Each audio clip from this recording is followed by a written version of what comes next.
America Meditating Radio Show, we collect wisdom, inspire each other, and empower hearts 24/7. Hi, I'm Sister Jenna. Join me and guest on Blog Talk Radio as we amplify stories that compel us to be more for ourselves and everyone else around us.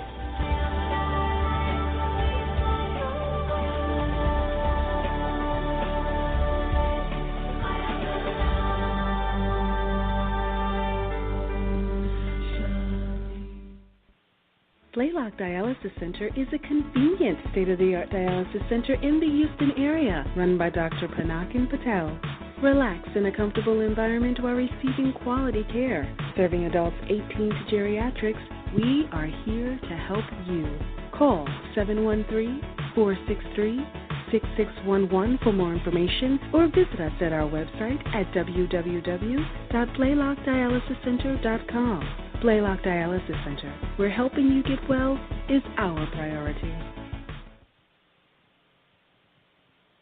The Meditation Museum in Silver Spring, Maryland offers a variety of courses and activities to make your life go a whole lot smoother. Located at 9525 Georgia Avenue, you will be able to experience the beautiful silence that's in the space. There are courses in Raja Yoga meditation, positive thinking, stress-free living, and personal development classes. For more information, call us at 301-588-0144 or visit us online at meditationmuseum.org. Are you in need of a tech service company that's going to deliver the best solutions for your business? Then Atrisk is your solutions headquarters. Here we specialize in your individual needs to make sure your business shines. For more information, please call 301-417-0070 or visit us at our website at atrisk.net. Atrisk, where we deliver for you. Take a break. Breathe. Why don't you visit the Peace Village Learning and Retreat Center, 518-589-5000. Get off the grid and step inside your heart. Sister Jenna guides you through a powerful, encouraging, and motivating meditation that allows you to let go and become aware of you, regain strength, power, and peace. Hello, everyone, and welcome to America Meditating Radio. I'm your host, Sister Jenna, and we're broadcasting from the Meditation Museum in downtown Silver Spring. So I was on a call today, and Antonia in the studio is going to look at me and maybe give me a cute smile. But I'm on a call, right, with somebody who has known me for quite a number of years. And we're talking about some business things and some logistical things. And then they explained to me something about how they heard this and they heard that, and I need to be very cautious about what I say on the air and this and that. I go, I don't know what you're talking about. Explain to me what you're saying, what is the purpose of your message to me, and why, and who said what and how. And what I was picking up from the person was like they got some information which wasn't clear to them. And then they're passing on this information to me that's not clear to them. And I'm going, no, it stops here. Look, I'm in my process of healing. I'm here in the Meditation Museum and the America Meditating Radio and the Huffington Post and all these other things that we're involved with to create transparency, cleanliness, honesty, and clarity amongst the people that I work with, serve with. So anything that comes to me that's very murky or gray, I go, no, this has to stop here. I don't know what you're saying, and I don't understand what you're saying. And then the person kept going on about, well, you just be careful about whatever you say on the air, Sister Jenna, because of this and that. I go, look, I speak with honesty, truth, and that makes me powerful, and nobody can touch me. That's my conviction. It's if I'm deceitful to myself that I'm hurting myself, and then I feel weak, and then I feel like anyone can attack me. So please tell me clearly, what are you trying to say to me? And then the person could not give me a clear explanation. And I thought about, there are different ways that we are bruised. I think there's such a variety of ways that we find ourselves not very comfortable in our skin, not very aware. And those of you who have been following the show, my father just passed away a few days ago. He was in a coma for a month. And even this person, then she says, so how's your father? I go, I sent you an email 3 days ago that he passed away, and I've heard from everyone else, and I know how busy you must be. And she goes, oh, I don't know, it must have fallen deep down. I go, look, I don't need your apology. I'm fine. Let's clear up this issue because it's going to create more pain and more discomfort in relationships that are very strained. Okay, here's what I'm trying to get to, my friends. Be the person where pain stops. You be that instrument where the pain stops here. And there are a variety of ways that we are living a life of pain and frustration and hate and dismay and doubt and criticism and confusion and trauma, deceit, being ridiculed, embarrassed, ashamed. There are so many ways that we are hurting. And are there ways that you know that you can heal your own emotions? Because heal has generations of wounds that we're traveling with. It's not just what happened to me 10 years ago that's bothering me. It's what happened to me like 10 lifetimes ago that I'm still traveling with. And so what are some of the methods that you have to create your own inner healing and to create a well-being and a community that can support you? Because if anyone brings stuff in front of me, I'll always tell them, this has got to stop here. I cannot support that energy. I can't support that vibe. The reason why, I have felt it for myself. It doesn't serve the greater cause. Antonia, remember when we were working on the project recently? Antonia's already got Lady Diana short hair, everything is in place look. My goodness, after she was done with this program or project, I don't know what happened. The woman pulled out every strand of her hair, and now I don't know where to find her pieces to put it back in her head. But it's just that she was going wild because there wasn't clear communication, there wasn't really transparency, and so she's so used to working with a lot of honesty and openness. And when she wasn't getting that, I said, it has to stop. It has to stop here. You can't continue that story. So to make a long story short, today's conversation is about how we're going to heal ourselves and how we're going to create a better well-being in the community. So stay tuned. We're going to have the amazing Jackie Parker on the America Meditating Radio, and we're going to go deep within our own being to understand some of the beautiful ideas that she's come to share with us. Now, before I get Jackie on the air, I'd like us to do a very simple meditation, the power to let go. So take a deep breath. Take in this moment, I, the soul, settle gently inside, behind my eyes. As I continue this journey in time, I am not the body. I am not my attachments. And I am not my material world around me. But as I settle further within the soul,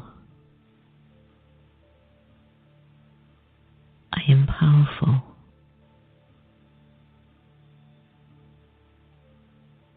With the power to let go, I am able to release the negative thoughts and memories that I find myself still holding on to.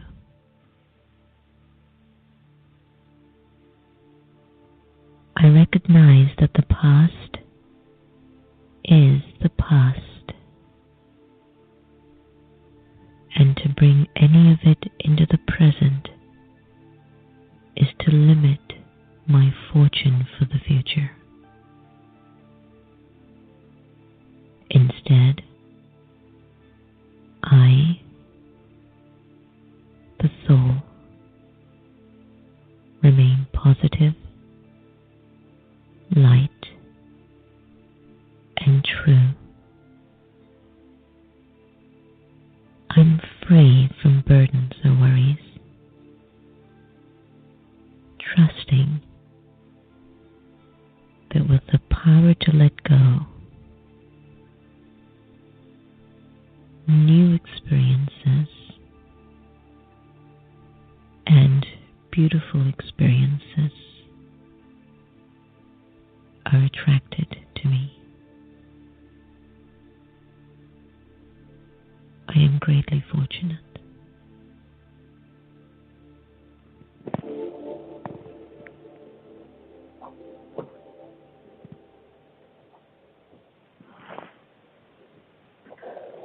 Power to Let Go from my Off to Work meditation CD. I hope you enjoyed that. Thank you so much. So here we are at this extremely profound point, and we are very privileged to welcome Jackie Parker. The author of Our Lady of Infidelity is an award-winning poet, and she has written the best-selling young adult novel, Love Letters to My Fans, and a full-length play, Absentia, and occasionally blogged for the Huffington Post. Now her transformational workshops, The Power of Our Stories, use meditation and writing to bring creativity and community into the lives of people of all ages and backgrounds. Jackie has designed and led classes for the UCLA Arts and Healing Program and for schools and counseling centers, community gatherings, at-risk adolescents, and others. For the past 7 years, she has also been a teacher of Kundalini Yoga meditation. And today we welcome Jackie Parker to the America Meditating Radio. Hi, Jackie.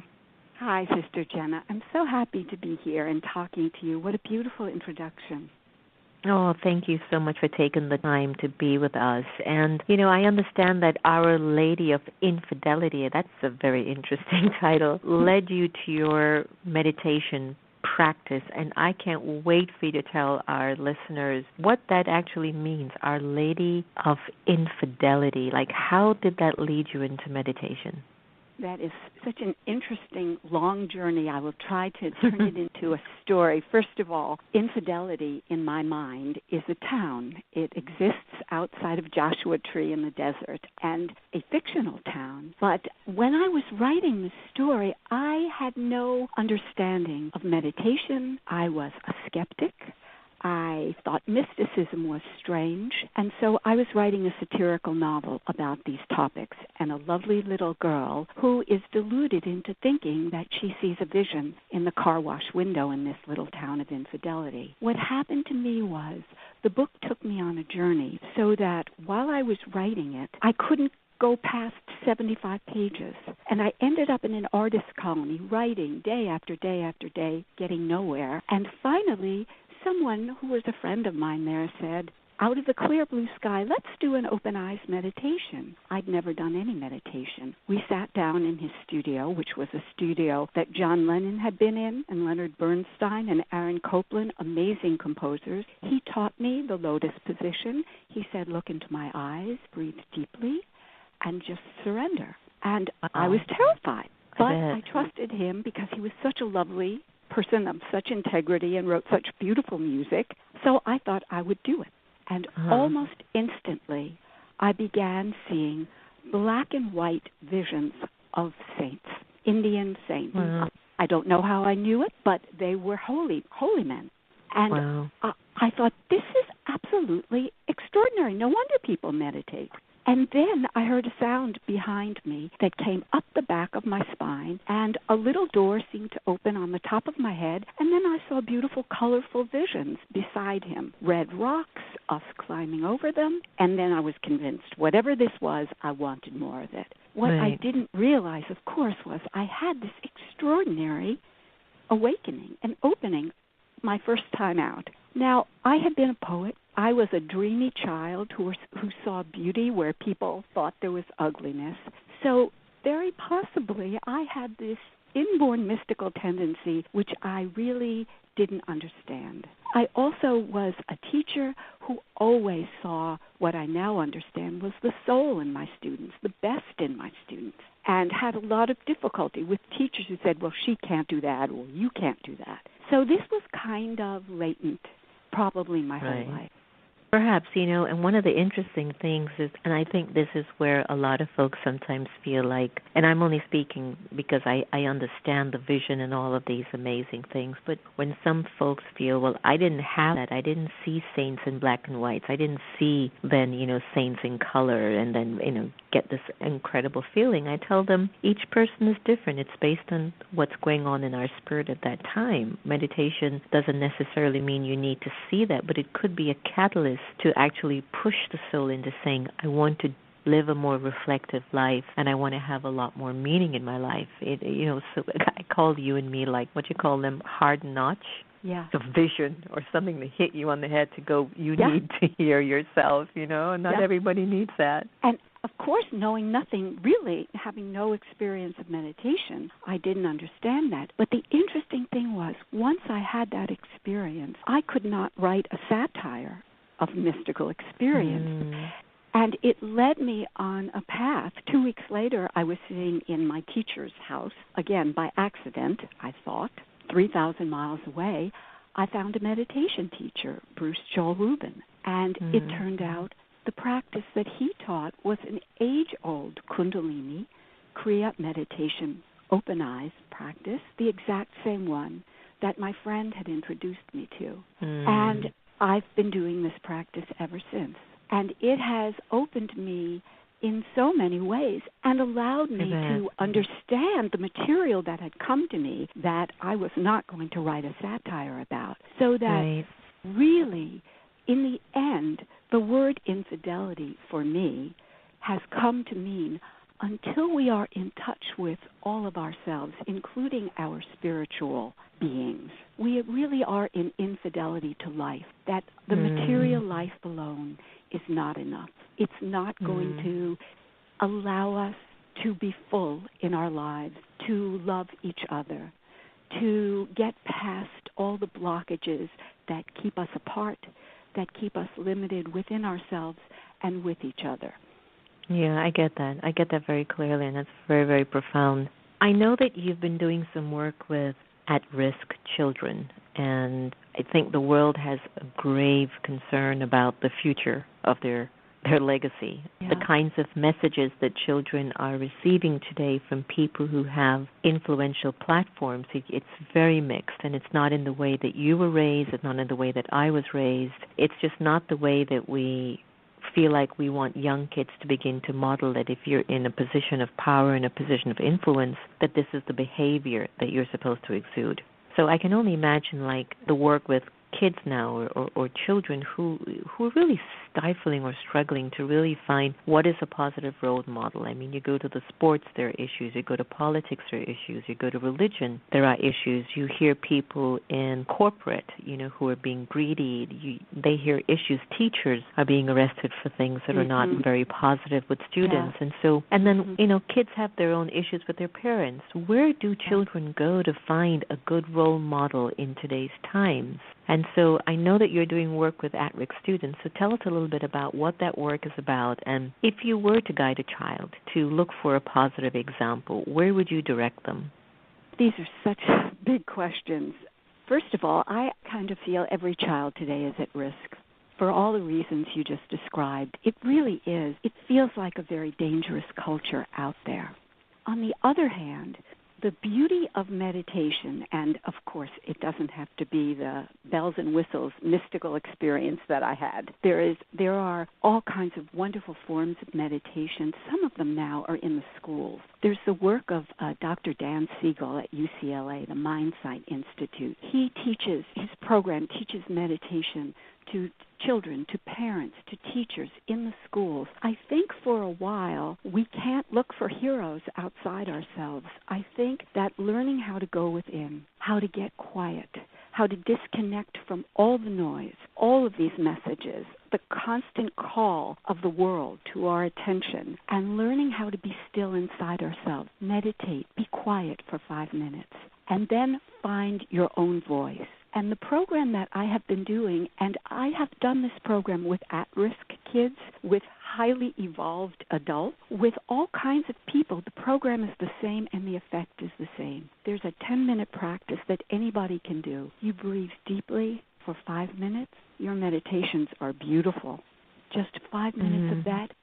Then you pick up a pen and a pad or a little notebook, and you write for 5 minutes.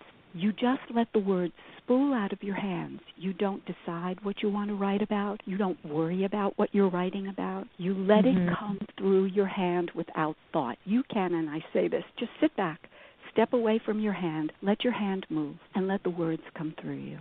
And what happens in that kind of practice, and it happens right out of the gate. It doesn't take any preparation except the silence. And I think from what the kids have told me, and adults also, a sense that somehow in the room this is a safe place. It's a quiet place. It's a protected place. It's a place that really honors the inner voice. And once we learn how to honor that, give a space for it, give a little time, people begin to have a relationship with that part of themselves. And it's through that relationship that they can filter out these messages in the world and say, that's not for me. That doesn't define me. And I have to say, the kids that I have worked with, and they're not that young. I mean, some of them now are, 18 to 22 in some of these at-risk groups. They are smart. They see what's going on. And the other thing is they have big, compassionate hearts. Because I think they see so much suffering around them, they are not what the media shows us they are. That's the biggest surprise that I've had in working with kids, and I've actually been working with them for decades. I taught in high school for a while, and I brought this program right into an English classroom, and there were a group of kids. I call them the football poets. These were the stoic boys with the beautiful bodies, and you thought, well, they weren't, everybody was afraid of them. They were so tender inside. When they sat in silence, and then they wrote, such beautiful things came out of them. I once had a football coach that came in and said, what the hell are you doing to my boys? And what we know what that is. Everybody needs this. We need to be able to connect with that part of ourselves so we can feel compassion for ourselves. I get that. I remembered when my mother used to write me letters.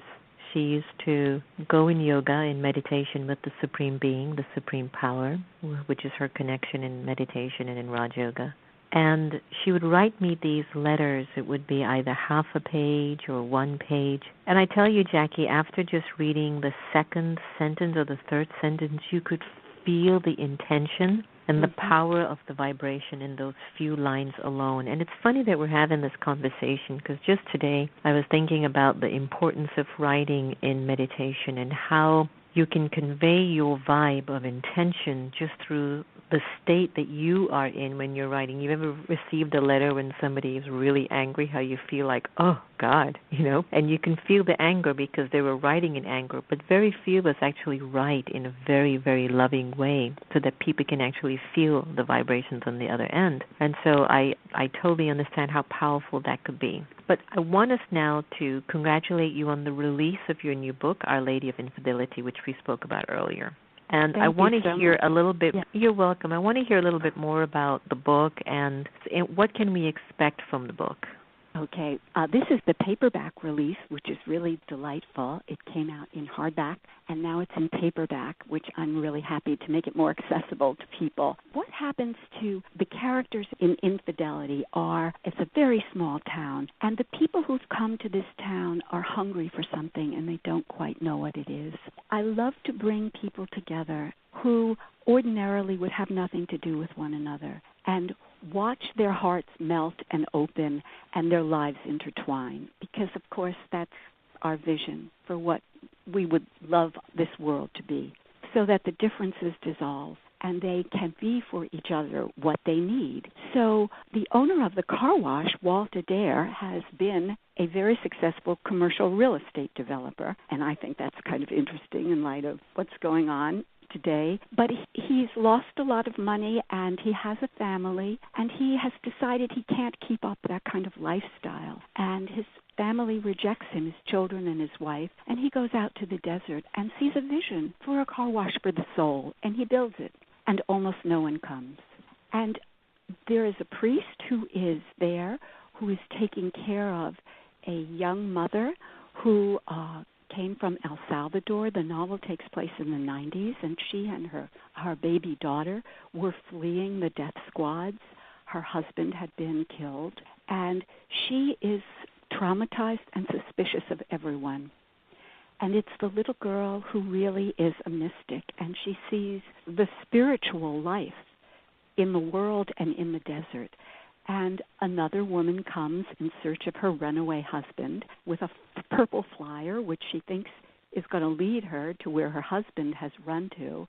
And she ends up putting the window into the car wash in which the vision appears. All of these characters have no idea what's about to happen, but the people in the town also begin to see things in the car wash window.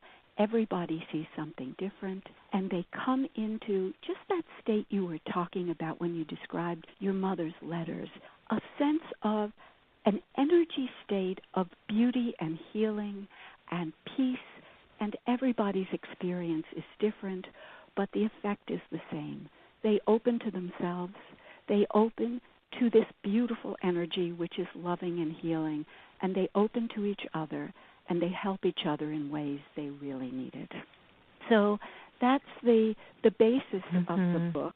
I also had a little fun with all of the classic visions that people see when they talk about mystical experience. So some people see Luce doing extraordinary things, and some people don't. And some people have extraordinary experiences, and some people simply have experiences of deep and quiet love.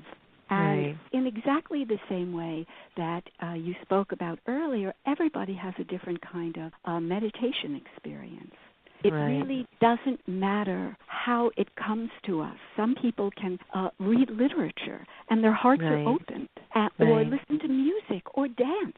There's no one way for any of us to say, well, this is the way. So true. It's so true. So where can our listeners get a copy of Our Lady of Infidelity? And before I let you go, leave us with your website where we can get information on your work that you're doing. Okay. Well, Our Lady of Infidelity is in good bookstores everywhere. It's on Amazon. Yay, Amazon. Oh, yes. And I'm grateful to it. And also it's going to be in several Barnes & Nobles. So readers can just check and see, but definitely Amazon. And my website is JackieParker.co, and easy to contact me that way.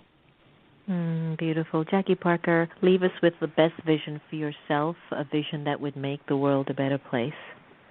This is really interesting. I found this. It was in an old book that I had, and it's from E.E. Cummings, of all people. Here's what it is.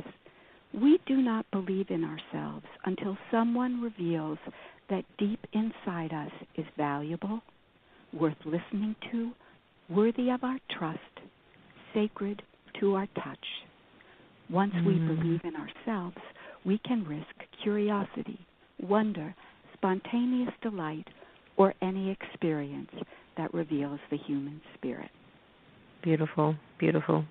Thank you so much. That was awesome. Thank you so much, Sister Jenna. It was lovely. All the very best. Same here. Keep up the good work.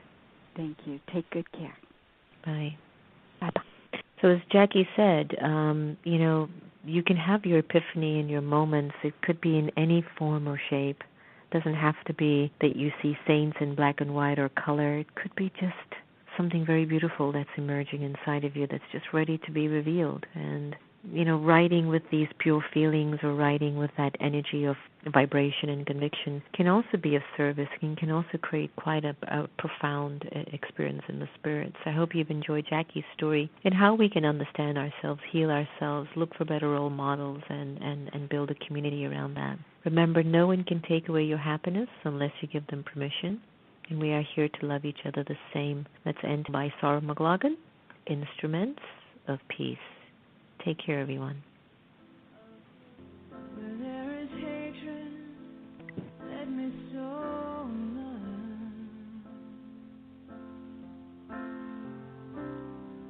Where there is injury, there is doubt, faith. Where there is despair, where there is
So divine that grass that I made.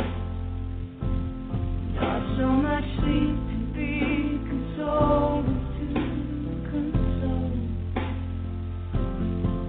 to be understood as to understand, to be loved as to love. For it's in giving that we receive, and it's in